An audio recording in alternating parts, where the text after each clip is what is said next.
লীগের নেতা কর্মীরা এবার ভয়ঙ্কর রূপে ফিরব। মাননীয় প্রধানমন্ত্রী, আপনাকে থ্যাংক ইউ।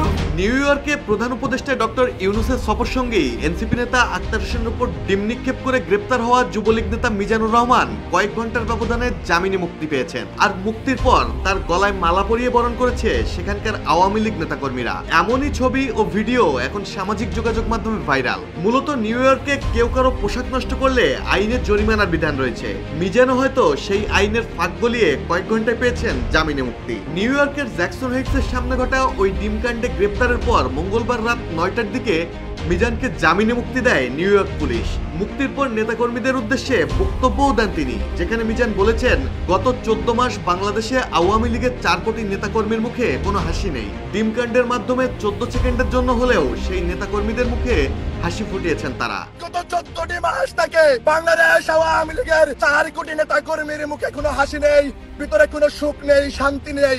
কিন্তু আমরা গতকালকে 14 সেকেন্ডের জন্য হলে আওয়ামী লীগের 4.5 কোটি নেতাকর্মীর মুখে হাসি ফুটাতে। এর আগে সোমবার রাতে বিএনপি মহাসচিব মির্জা ফখরুল ইসলাম আলমগীর, তারেক রহমানের উপদেষ্টা হুমায়ুন কবির, জামায়াত নেতা আব্দুল্লাহ মোহাম্মদ তাহের, এনসিপির সদস্য সচিব আক্তার হোসেন এবং তাসনিম জারাকে নিয়ে নিউ ইয়র্কের বিমানবন্দরে পৌঁছেছিলেন প্রধান উপদেষ্টা। জীবন অবাক না করলে কে করবে? 28% মিল্ক ফ্যাটের অবাক করার সাথে ফ্রেশ মিল্ক পাউডার। জীবন অবাক করুক প্রতিদিন। স্থানীয় সূত্রের দাবি, বিমানবন্দর থেকে প্রোটোকলে আগেই বেরিয়ে গিয়েছিলেন প্রধান উপদেষ্টা। আর বিমানবন্দর থেকে বের হতে গিয়ে বাজে পরিস্থিতির মুখোমুখি হন মির্জা ফখরুল ইসলাম, এনসিপি নেতা আক্তার ও তাসনিম জারা সহ অন্যরা।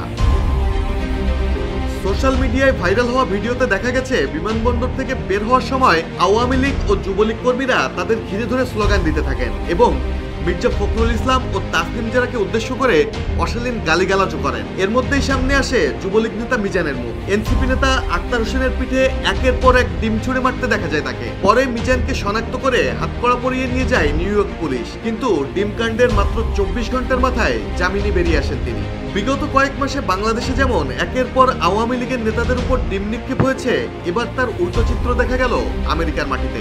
আবার ডিম মারার কয়েক ঘন্টার মধ্যেই মিলছে অভিযুক্তের মুক্তি। প্রশ্ন উঠছে, কোনো রাজনীতিবিদ বা সম্মানী ব্যক্তিকে ডিম মেরে অপদস্থ করা কি আদৌ কোনো অপরাধের মধ্যে পড়ে না?